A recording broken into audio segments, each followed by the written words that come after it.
Buenos días, hermanos, bienvenidos a un nuevo servicio en línea de United Christian Church.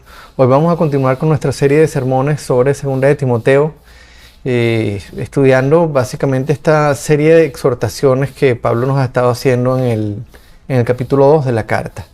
Hoy vamos a continuar estudiando lo que es la 6ª exhortación. La semana pasada estudiamos en esa 5ª exhortación cómo Pablo nos hablaba de 2 tipos de acciones que debemos realizar o debemos llevar a cabo en nuestra lucha contra la tentación y el pecado. Hoy, en la 6ª y última exhortación de esta miniserie dentro de la carta, vamos a hablar de cómo debe ser nuestra respuesta como cristianos frente a quienes se oponen a la verdad, frente a quienes se oponen a la voluntad de Dios. Pero antes vamos a dedicar este tiempo al Señor, vamos a orar, vamos a pedirle que nos guíe, que nos permita entenderlo, que nos permita recibir su palabra con un corazón sumiso y que sea Él transformándonos, sea Él cambiándonos, sea Él trabajando en nosotros para que seamos esos siervos fieles y útiles que Él quiere que seamos. Vamos a orar. Padre, te damos las gracias, Señor.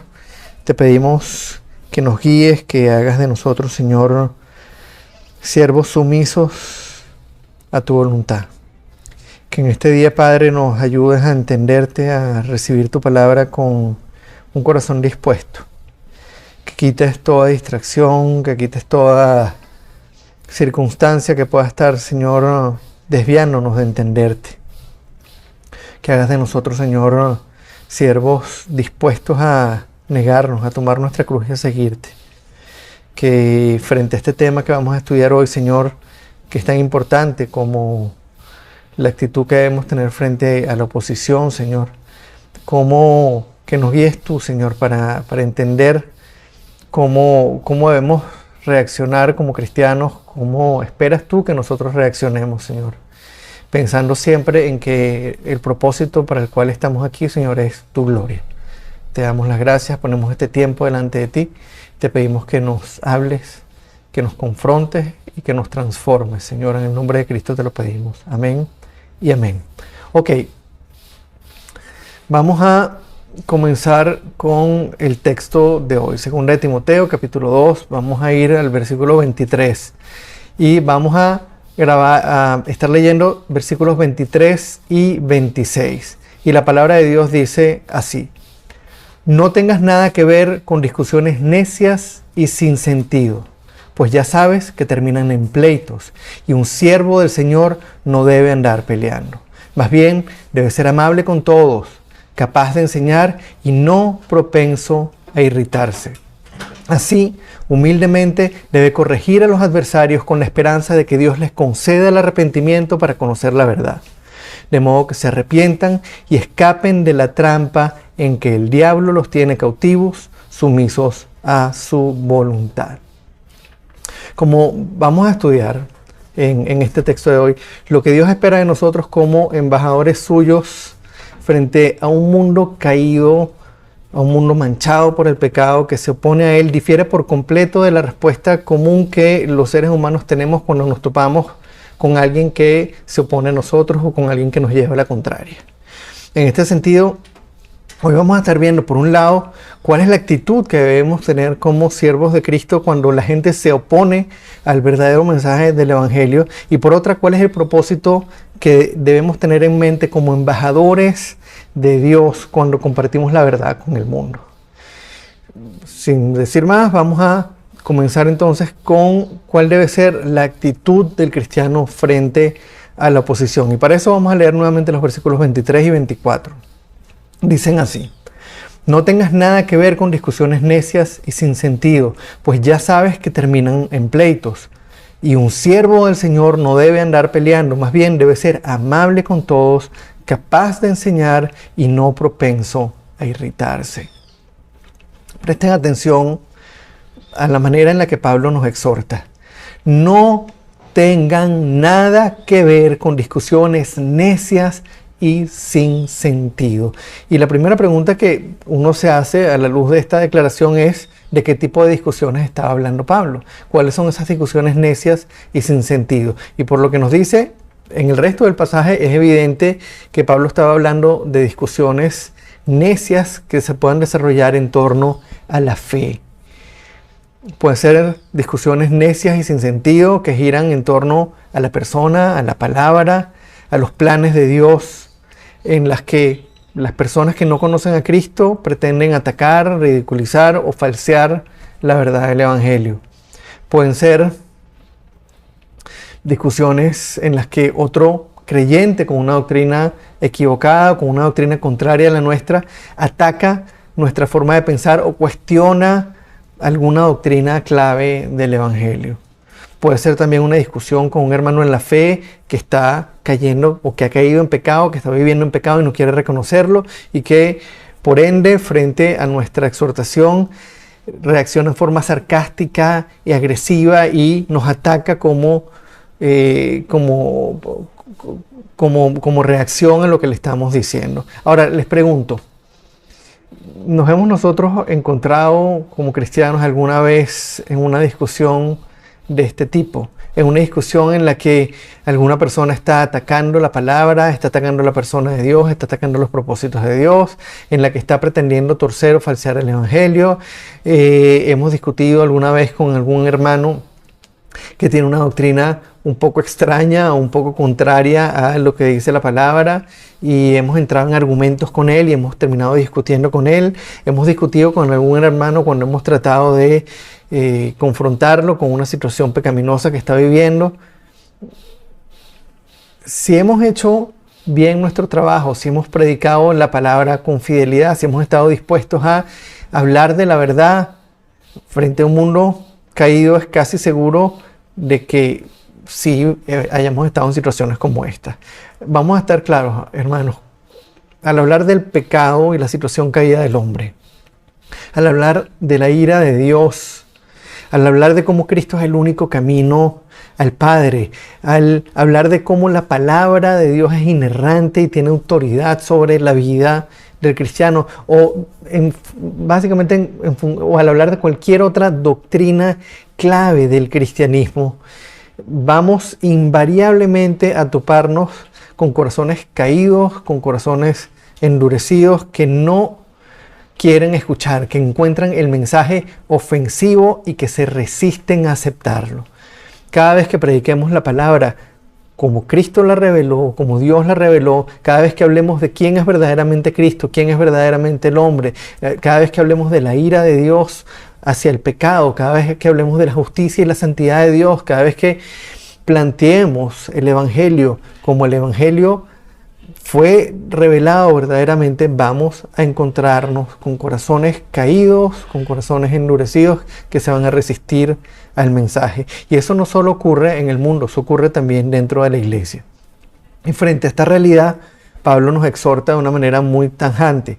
En ese tipo de discusiones no se metan, no tengan nada que ver con ellas. Olvídense de eso, no participen, no se enganchen. Amados, aunque nuestro corazón arda de celos por la palabra, aunque sintamos que debemos dar la cara y defender la fe, la sana doctrina, aunque sintamos en el corazón que debemos corregir la mala doctrina de otro, no debemos engancharnos en ese tipo de discusiones, porque como nos dice Pablo en el resto de la frase, esas discusiones terminan en pleitos y un siervo del Señor no debe andar peleando. Hermanos, probablemente una de las últimas cosas que Dios quiere es que sus siervos actuemos como personas del mundo para defenderlo o para representarlo a Él. Decir que somos cristianos y actuar como actuaría una persona del mundo en una discusión por la fe es totalmente contrario a la voluntad de Dios. Un cristiano peleando con un no creyente o un cristiano peleando con otro cristiano a causa de la fe no glorifica el nombre de Dios. Así de sencillo. Por el contrario, lo mancha, le da pie a los no creyentes a burlarse del cristianismo. Les da material para criticar la fe cristiana. Y para hacerlo con base, diciendo esos cristianos, mira, hablan de que son esto, que son aquellos, pero míralo cómo pelea, míralo cómo se engancha en discusiones. Amados, una cosa es que los no creyentes critiquen a los cristianos mintiendo. Y una muy diferente es que nos critiquen con razón. Y ay de nosotros si por nuestra culpa el nombre de Dios es blasfemado. La pregunta que debemos hacernos entonces es, ¿qué hacemos? ¿Qué hacemos delante de esta situación? No hablamos de Cristo, no compartimos nuestra fe, no tratamos temas difíciles, temas álgidos con otros cristianos, no confrontamos a nuestros hermanos con sus pecados. Es obvio que esa no es la respuesta. Pablo continúa este texto diciendo que en lugar de andar discutiendo, en lugar de andar peleando, un siervo de Dios debe ser amable con todos, capaz de enseñar y no propenso a irritarse. Permítanme repetir estas 3 frases. Amable con todos, capaz de enseñar, no propenso a irritarse. Una cosa, hermanos, es conversar. Una cosa es compartir una idea y una muy diferente es discutir. Una cosa es no estar de acuerdo con alguien y enseñarle amablemente, y otra cosa es pelear para tener la razón. Que no es fácil, que no es cosa sencilla encontrarnos con la oposición y reaccionar de manera amable y sumisa, definitivamente no. De hecho, es casi imposible a menos que recordemos que en algún momento nosotros también estábamos del otro lado y que solo fue por la gracia de Dios que fuimos rescatados de nuestro error. Y que aún como cristianos a veces nos colocamos del otro lado. Es más, es crucial, hermanos, que recordemos que cuando vemos a una persona en esa situación de negación o de rechazo, debemos vernos a nosotros mismos como un espejo, porque si no fuese por la acción del Espíritu Santo, si no fuese por lo que Dios está haciendo en nosotros, seríamos nosotros los que estaríamos allí. Y es en función de esto cuando debemos tener más presente el propósito que tenemos como embajadores de Cristo. Es en función de esto que debemos entender que somos mensajeros de Dios frente a un mundo caído, y por ende tenemos un propósito que no lo definimos nosotros, sino un propósito definido por Dios. Vamos entonces a ver ese propósito. Vamos a leer los versículos 25 y 26, que nos dicen así: humildemente debe corregir a los adversarios con la esperanza de que Dios les conceda el arrepentimiento para conocer la verdad, de modo que se despierten y escapen de la trampa en que el diablo los tiene cautivos, sumisos a su voluntad. Como hemos venido diciendo desde que comenzamos a estudiar esta carta ya unos meses atrás, el llamado de todo cristiano es hacer discípulos para la gloria de Dios. Y eso implica no solamente predicar el evangelio a los no creyentes, sino también ser instrumentos de Dios para la edificación de su iglesia. Ahora, en este texto, Pablo nos pone este llamado en un contexto que es común a todo verdadero cristiano. Al encontrar oposición al mensaje del evangelio, ya sea dentro o fuera de la iglesia, el siervo de Cristo debe corregir a los adversarios, pero debe hacerlo con humildad, manteniendo siempre en mente el propósito final, que es glorificar a Dios, guiando a otros a la salvación y contribuyendo a la edificación de su iglesia. Debemos además recordar, hermanos, que cuando en este texto Pablo nos habla de adversarios, no debemos pensar en personas que se están oponiendo a nosotros. A quien atacan las personas no es a nosotros. Lo sepan o no, a quien verdaderamente ellos adversan es a Dios mismo. Puede ser un no creyente que niega frontalmente el mensaje del evangelio o que cree en un evangelio falso. O un cristiano que lucha con la voluntad de Dios en un área de su vida, o que lucha con la voluntad de Dios como Él la reveló en su palabra, o que tiene un mal entendimiento de alguna doctrina fundamental de la fe cristiana. El hecho es que cuando las personas se oponen a nosotros al predicar la palabra con la sana doctrina, al predicar la palabra de una manera correcta, apegándonos a lo que Dios reveló, a quien verdaderamente ellos se oponen es a Dios mismo. Por ende, cuando los corrijamos, debemos hacerlo con humildad, recordando que nosotros también estuvimos perdidos y Dios nos rescató, y que aún como cristianos hemos luchado con la voluntad de Dios, que aún como cristianos nos hemos resistido a su voluntad en áreas de nuestra vida, y aún así Él nos ha llevado de la mano al arrepentimiento. Como dijo Pablo, debemos corregir a los adversarios con la esperanza de que Dios les conceda también a ellos el arrepentimiento para conocer la verdad, de modo que se despierten y escapen de la trampa en que el diablo los tiene cautivos, sumisos a su voluntad. Permítanme leer esta última frase de nuevo. Con la esperanza de que Dios les conceda también a ellos el arrepentimiento para conocer la verdad, de modo que se despierten y escapen de la trampa en la que el diablo los tiene cautivos, sumisos a su voluntad. Amados, ¿se dan cuenta de cuán terrible y oscura es la situación de quienes se oponen a Dios? Pablo lo dice muy claramente, el diablo los tiene cautivos en una trampa que ellos no pueden ver y los mantiene, aunque ellos no lo sepan, cautivos a su voluntad.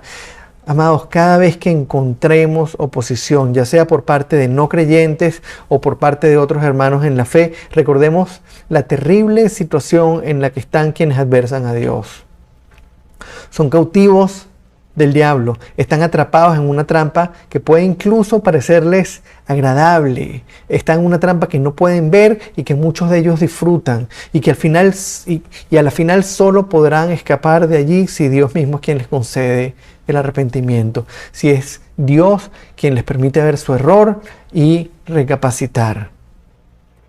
Amados, como hemos visto hoy, el llamado que Dios nos ha hecho a ser discípulos y a ser instrumentos suyos para la edificación de su iglesia es una labor que llevaremos siempre a cabo en medio de la oposición.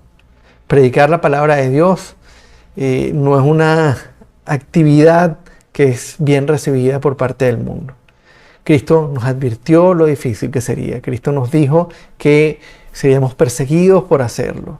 Él mismo fue perseguido, sus discípulos fueron perseguidos. Los cristianos a lo largo de la historia han sido perseguidos por predicar la verdad, por predicar la palabra. Todos nosotros hemos vivido en carne propia el rechazo de otras personas cuando hablamos con claridad sobre el pecado, cuando hablamos con claridad sobre la santidad de Dios, cuando decimos que Jesús es el único camino a la verdad y la vida, cuando decimos que no hay otro camino posible. Cada vez que predicamos la palabra como Dios la reveló, encontramos oposición. Pero al igual que hizo Jesús cuando miró alrededor, allí desde la cruz, y vio a los que estaban allí crucificándolo, allí burlándose, allí diciéndole toda clase de improperios, nuestra actitud no puede ser responder con rabia, responder con indignación. Nuestra actitud no puede ser el ataque. Estamos llamados a corregir a quienes se oponen a la voluntad de Dios con humildad, recordando que a menos de que Dios les conceda arrepentirse y conocer la verdad, nunca podrán escapar de la trampa en la cual Satanás los tiene cautivos. Recordemos eso. A menos de que Dios les abra los ojos, a menos de que Dios les conceda arrepentirse, ellos no podrán escapar de la trampa en la cual Satanás los tiene cautivos. Y esa es una trampa que la gente no ve. Incluso cristianos que han creído y que todavía luchan con doctrinas, que aún luchan con áreas de la voluntad de Dios, que aún luchan con pasajes de la palabra, siguen luchando contra ideas en su mente, contra conceptos que Satanás ha establecido a través del mundo, aprovechando nuestra naturaleza pecaminosa, y los mantiene cautivos. Cada uno de nosotros estábamos cautivos a Satanás en una trampa, y fue Dios quien nos rescató. Y la pregunta que debemos hacernos hoy, cuando pensamos en todo esto, es cómo estamos enfrentando nosotros como cristianos la oposición. Nos estamos enganchando en discusiones inútiles, en discusiones sin sentido, y terminamos peleando, o nos disponemos a corregir y enseñar con humildad, pidiéndole a Dios que les conceda a quienes se oponen el arrepentimiento, que los lleve de la mano al conocimiento de la verdad. Nos disponemos a ser instrumentos de Dios para que otros se arrepientan, o dejamos que nuestro celo, que nuestra carne tome control y entramos en discusiones inútiles. Vamos a meditar en esto esta semana. Vamos a pedirle al Señor que nos guíe, que nos confronte, recordando que como cristianos estamos llamados a glorificar a Dios en medio de un mundo caído que se opone a su voluntad. Estamos llamados a glorificar a Dios en medio de la oposición. Y que si en lugar de seguir el ejemplo de Jesús, que dijo, Padre, perdónalos porque no saben lo que hacen. Si en lugar de seguir el ejemplo de Cristo, lo que hacemos es pelear y enfrascarnos en discusiones inútiles, lo único que estaremos logrando es que otros blasfemen el nombre de Dios en lugar de darle a Él la gloria. Vamos a orar. Padre, gracias Señor por este texto tan directo, tan crudo, Señor, en el que nos confrontas con un área de nuestro carácter, Señor, que muchas veces nos ha llevado por un camino equivocado. Son muchas las veces probablemente en las que cada uno de nosotros, Señor, hemos caído en discusiones inútiles y sin sentido. Son muchas las veces en las que, en lugar, Señor, de glorificarte, hemos sido obstáculos para otros, porque nuestro carácter, porque nuestro deseo de imponer nuestro criterio prevalece, se impone, y en lugar de estar dispuestos a enseñar y hacerlo de una manera humilde, pensando en el bienestar y en la salvación del otro, dejamos que nuestro ego se interponga, Señor, y terminamos peleando y terminamos discutiendo y dándole pie a que los demás blasfemen tu nombre, Señor. Te pedimos, Padre, que tomes este pasaje, que es un pasaje corto, pero contundente y poderoso, Señor, que tiene muchísimo que ver con nuestro día a día, con la manera en que vivimos el llamado que tú nos has hecho, Señor. Sabemos que tú nos has llamado a glorificarte, que tú nos has llamado a compartir la palabra, pero también hemos experimentado en carne propia, Señor, que al hacerlo encontramos oposición, y muchas veces frente a esa oposición hemos reaccionado de manera equivocada. Señor, ayúdanos a ser esos instrumentos útiles, parecidos a Cristo, que cada día nos parezcamos más a nuestro Señor, que cada día seamos más sumisos, que cada día seamos más humildes y estemos dispuestos a enseñar, orando, pidiéndote a ti, Señor, que tú concedas a aquellos que se oponen el arrepentirse, que tú les permitas ver la situación en la que están, que tú les abras los ojos, que tú les permitas entender la verdad y los lleves de la mano al arrepentimiento. Te damos el honor, te damos la gloria, te damos las gracias por este pasaje, Señor, y te pedimos que te quedes con nosotros esta semana, transformándonos, confrontándonos y ayudándonos a vernos en cada conversación, en cada momento que estemos compartiendo la palabra con otros, recordar esto, Señor, y ponerlo en práctica y ser, Señor, transformados por tu Espíritu Santo. Que el fruto del Espíritu crezca en nosotros y nos permita, Señor, ser esos instrumentos de paz, de edificación que tú quieres que nosotros seamos. Te damos el honor y la gloria, te bendecimos y te alabamos en el nombre de Cristo. Amén y amén.